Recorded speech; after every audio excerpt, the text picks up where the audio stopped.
प्रेरणास्पद कथाएं YouTube channel पर मैं धनंजय जैन आप सभी का हार्दिक अभिवादन करता हूं। छोटी सी कहानी डीजे की जुबानी। दोस्तों, एक जहाज में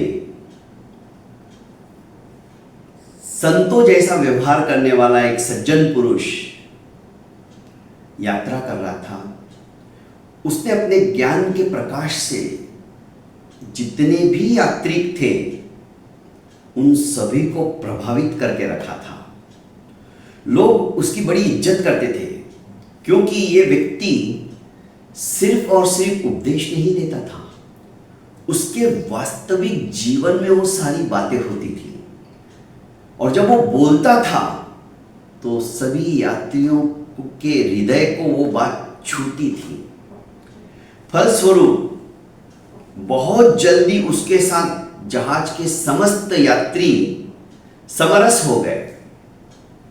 एक व्यक्ति, एक धूर्त, धीरे धीरे उस संत महात्मा जैसे विचारों वाले व्यक्ति से संपर्क करने लगा और इतना घुल मिल गया कि उनके पास और क्या क्या है ये सारी बातें उसने निकाल ली। बातों बातों में इस धूर्त को ये पता चल गया कि इस ईमानदार व्यक्ति के पास 1000 स्वर्ण मुद्राएं हैं जो कि यात्रा के लिए इसने लेके रखी थी और अपने साथ लेके जा रहा था। बस लालच जागृत हो गया और इससे ईर्ष्या करने लगा कि इसको अब मैं सिखाऊंगा धूर्तता क्या होती है।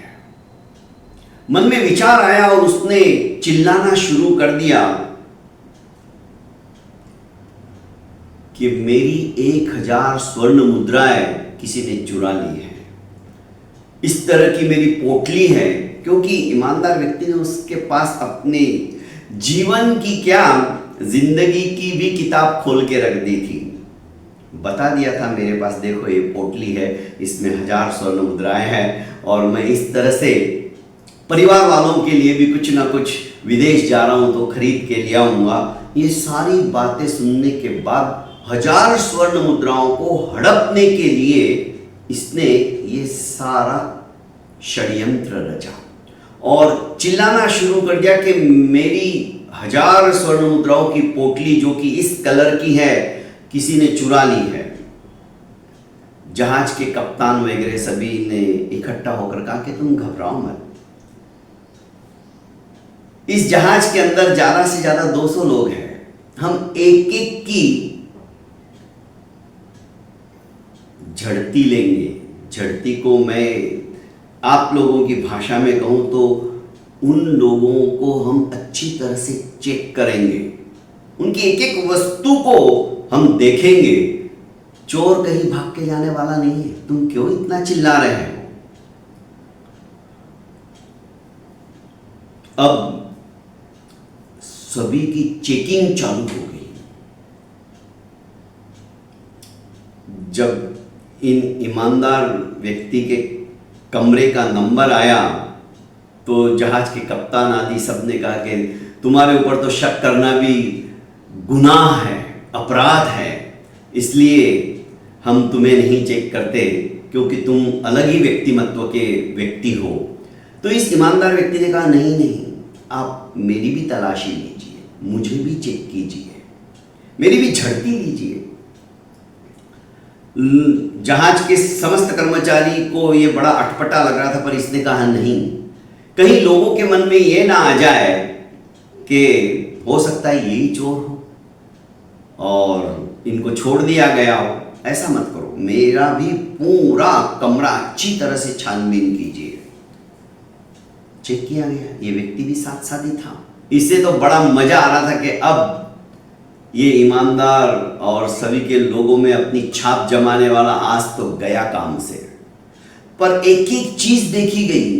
इसने कहा कि उस संदूक में देखो, जो धूर्त था उसे पता था उसमें भी कहीं नहीं। कपड़ों में देखा गया, वहां पे भी कहीं नहीं। एक एक चीज, जिन लोगों के वहां पर इतनी बारीकी से निरीक्षण नहीं किया गया था, उतना निरीक्षण उस धूर्त ने इनके रूम में करवाया। पर कुछ नहीं निकला।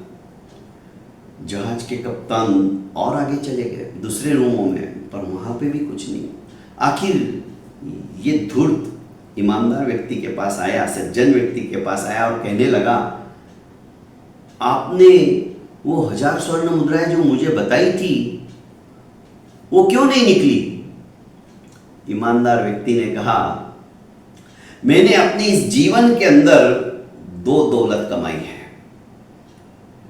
वो है पहली ईमानदारी की और दूसरी है विश्वास की। मेरे पास स्वर्ण मुद्राएं निकल भी जाती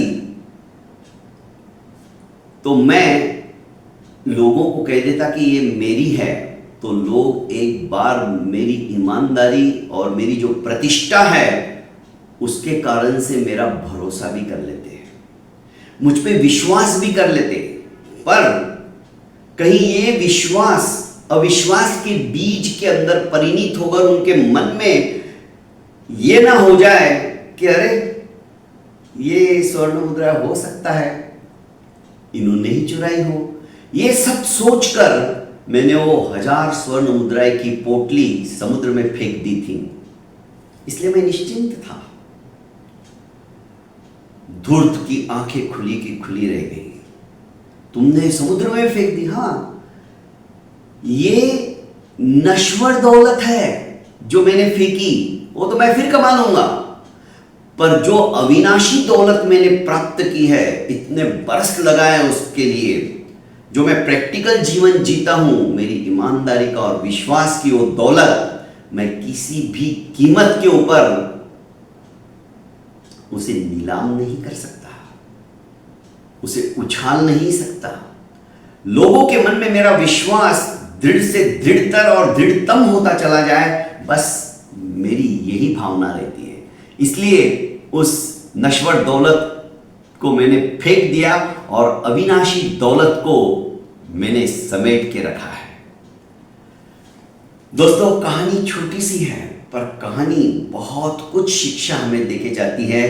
हम अविनाशी दौलत को, जो कि बहुत सारी है, दया की भावना, करुणा की भावना, परोपकार की भावना, एक दूसरे को दुख को समझने की भावना, किसी के हृदय को आघात पहुंचे ऐसा कोई काम नहीं करने की भावना, कई तरह की दौलत है, दान की भावना, उस दौलत को इकट्ठा करते चले जाओ। यही दौलत अविनाशी है, बाकी तो सब कुछ यहीं पे रह जाने वाला है, नश्वर है।